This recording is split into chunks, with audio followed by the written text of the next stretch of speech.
दो अंकों की संख्या हमारी कौन सी होती है? दो अंकों की संख्या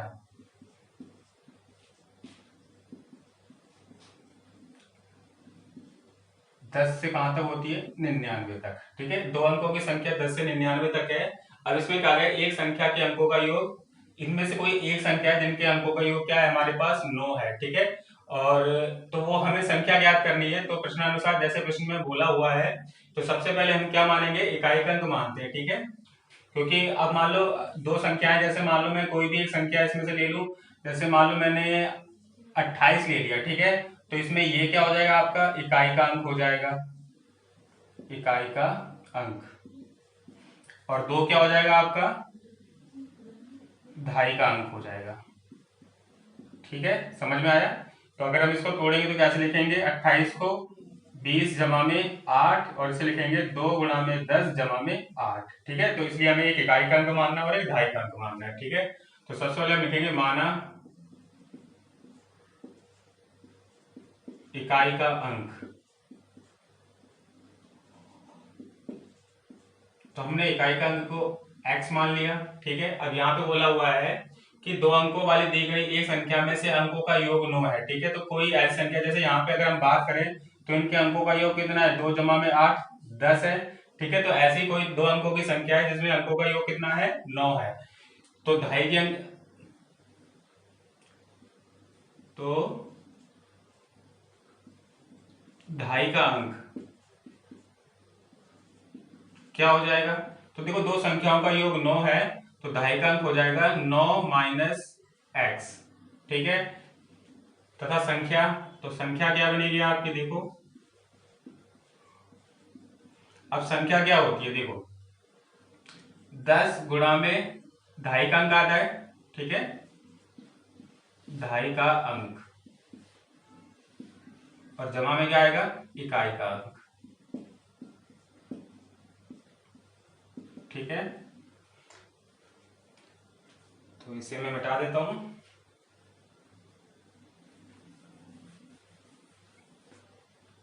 देखो यहाँ पे तो संख्या हमारे पास जो बनी, 10 गुणा में ढाई का अंक जमा में इकाई का अंक। ठीक है, हमेशा ढाई के साथ 10 का गुणा होता है, सैकड़े के साथ 100 का गुणा होता है। ठीक है, और देखो अब हम क्या करेंगे, यहाँ पर 10 हो गया, ढाई की संख्या हमारे पास क्या है?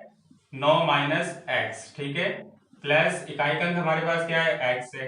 अब यहाँ देखो 10 से इसको गुणा करेंगे तो कितना आएगा हमारे पास? 10 निम 90 हो जाएगा, और 10 का गुणा एक्स से करेंगे तो माइनस का 10x हो जाएगा, प्लस का x। ठीक है, तो ये आ जाएगा हमारे पास 90, और 10x में से एक x घटाएंगे तो कितना आ जाएगा हमारे पास? 9x आ जाएगा। ठीक है, तो हमारे पास संख्या क्या आई? संख्या बनी हमारे पास 90 माइनस 9x। ठीक है, अब यहाँ प्रश्न को ध्यान से समझे, तो ये तो हमारे पास इतना हो गया। अब यहाँ पे बोला गया है प्रश्न में इस संख्या के अंकों का स्थान बदलकर। ठीक है, तो अब जो संख्या है जो इकाई का है वो ढाई का हो जाएगा, जो ढाई का है वो किसका हो जाएगा? इकाई का। तो अंकों का स्थान बदलने का मतलब, जैसे मान लो मैंने 28 लिया था अभी। ठीक है, अब 28 लिया है, अगर मैं इनके अंकों का स्थान बदल दूं तो मतलब जहां पर इकाई है वहां पे ढाई हो जाएगा, जहां ढाई है वहां क्या हो जाएगा? इकाई का अंक आ जाएगा। तो क्या हो जाएगा? ये हो जाएगा हमारे पास 82। ठीक है, तो ऐसे ही जो इकाई का है वो ढाई में बदल जाएगा, जो ढाई का वो किसमें बदल जाएगा? इकाई में। ठीक है, तो प्रश्नानुसार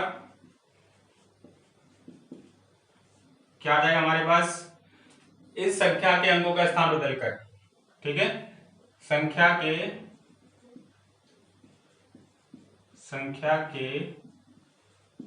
अंकों का स्थान बदलकर प्राप्त संख्या। ठीक है, तो जो संख्या बनेगी बदलकर प्राप्त संख्या, दी गई संख्या से 27 अधिक है। अब दी गई संख्या आ जाए यहाँ पे, दी गई संख्या। ठीक है, और कितना अधिक है? 27 अधिक है। समझ में आया? तो अब यहाँ देखो संख्या के अंकों का स्थान बदलकर प्राप्त संख्या। तो देखो हमारे पास संख्या क्या आती है यहाँ पर? इकाई का अंक x है, ढाई का क्या है? 9 माइनस एक्स। तो अब यहाँ पे देखो जो ढाई का है वो इकाई का हो जाएगा, तो 10 गुणा में क्या आएगा? ढाई का अंक, ढाई का अंक, जमा में क्या आएगा? इकाई का अंक, इकाई का अंक। ठीक है, और बराबर में क्या आ जाएगा? दी गई संख्या हमारे पास क्या है? 90 माइनस 9x, ठीक है, और प्लस में कितना आ जाएगा 27 आ जाएगा। अब यहाँ देखो, तो ये हमारे पास ये 10 आ गया।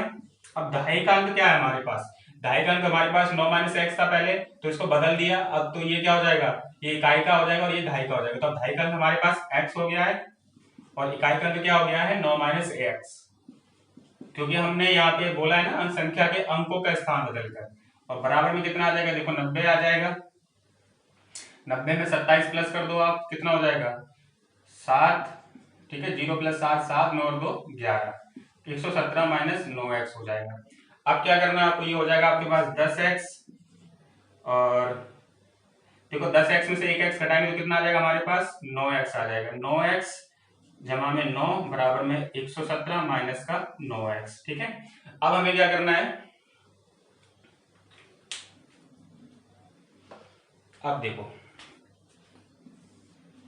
तो ये हमारे पास आ गया 9x जमा में 9 बराबर में 117 माइनस में 9x, ठीक है। अब 9x ये आ गया, अब ये 9x माइनस के इधर है तो किसका हो जाएगा, प्लस का हो जाएगा, प्लस का 9x इधर आ जाएगा, ठीक है, बराबर में। अब यहाँ देखो 117 है, 9 इधर जाएगा तो किसका हो जाएगा, माइनस का हो जाएगा, 117 माइनस 9, ठीक है। अब 9x कितना हो गया, 18x हो गया। 119 में से 9 माइनस करोगे तो कितना आ जाएगा, सॉरी यहाँ पे 117 था, 117 में से 9 माइनस करोगे तो कितना आएगा 108 आ जाएगा, ठीक है। तो x 108, और देखो किसमें है 108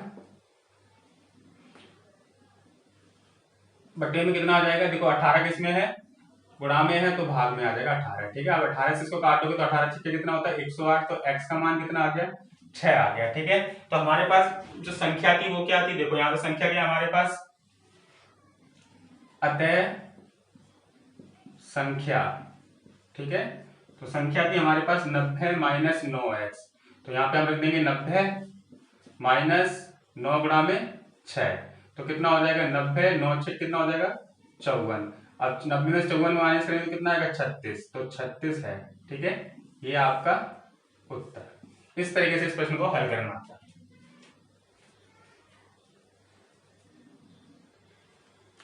तो अब हम करेंगे प्रश्न नंबर 4 को हल। अब इस प्रश्न को हम ध्यान से पढ़ते हैं। इसमें लिखा हुआ है 2 अंकों वाली दी गई एक संख्या में एक अंक दूसरे का 3 गुना है, ठीक है। तो 2 अंकों वाली संख्या है, 2 अंकों वाली संख्या कहां से होती है, 10 से लेके 10 से कहां तक होती है 99 तक। ये है आपकी 2 अंकों वाली संख्या, ठीक है। अब इसमें से कोई एक संख्या मतलब ऐसी है जिसमें इकाई का अंक जो है मतलब एक संख्या दूसरी की 3 गुनी है, ठीक है। तो यह पहले लिख लेते हैं, माना इकाई का अंक x आ जाएगा, ठीक है। तो दहाई का अंक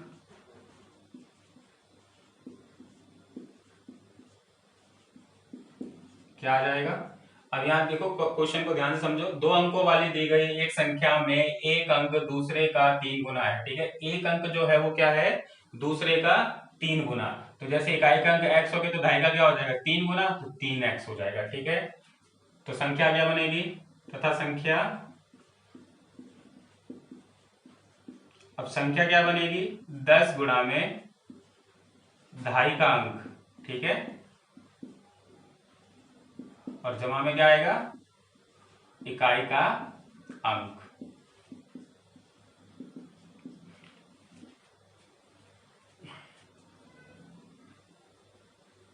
ठीक है, तो अब यहां पे देखो ये आ जाएगा 10, अब दहाई का अंक कितना है आपके पास 3x, तो गुणा में 3x, इकाई का अंक कितना है x आ जाएगा, ठीक है।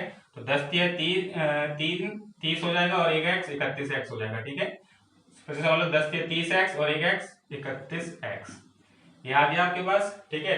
अब प्रश्नानुसार,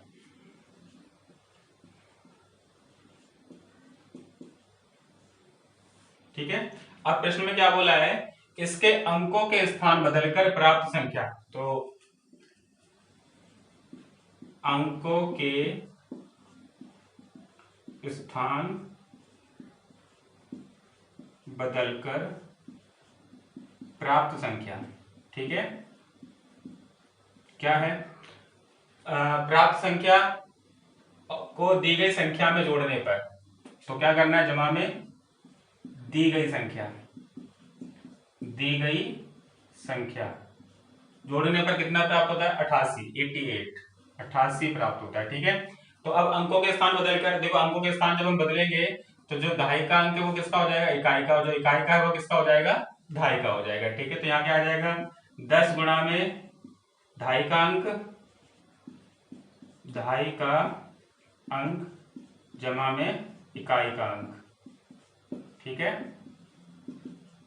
जमा में दी गई संख्या कितनी आई थी आपका, 31x बराबर में कितना आ जाएगा, 88 आ जाएगा। ठीक है, तो अब 10 गुणा में ढाई का अंक 10, ढाई का अंक क्या है हमारे पास, ढाई का अंक अब हमारा x हो गया है, तो गुणा में x आ जाएगा, और जमा में इकाई का अंक हमारे पास क्या है, 3x, क्योंकि वो बदल गया है, ढाई जो हो गया वो इकाई में हो गया, जमा में कितना आ जाएगा, 31x आ जाएगा, बराबर में कितना आ गया, 88 आ गया। ठीक है, और 10 और 3 कितना हो जाएगा, 13 हो जाएगा, 13x प्लस 31x कितना हो जाएगा, 44x हो जाएगा। ठीक है, बराबर में 88। समझ में आ गया ना, 13x और देखो 31 3 कितना हो गया, 34 और 10 44x। अब यहाँ 44 को काट देंगे 88 से, तो कितने से कटेगा, 2 से कट जाएगा, तो x का मान कितना आ गया, 2 आ गया। ठीक है, तो संख्या हमको निकालनी है, संख्या, तो संख्या क्या थी हमारे पास, यहाँ पे 31x है। ठीक है, तो क्या आ जाएगा, 31 गुणा में 2, तो 31 दूनी 62। ठीक है, अतः दी गई संख्या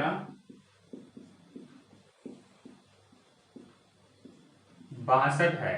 ठीक है, अच्छा यहाँ पे एक और उत्तर हो सकता है, इसका आंसर 26 भी आएगा। ठीक है, 26 पे इसका उत्तर आएगा, क्यों आएगा, देखो यहाँ पे इसके दो आंसर होंगे, एक तो 62 होगा और एक क्या होगा आपका, इसका उत्तर 26 होगा। क्यों होगा, जैसे यहाँ पे हमने इकाई का अंक x माना है, अगर हम इकाई का अंक यहाँ पे 3x मान ले और ढाई का x मान ले, तो हमारा उत्तर क्या आएगा, 26। ठीक है, तो दोनों ही इसके उत्तर बिल्कुल सही होंगे। धन्यवाद।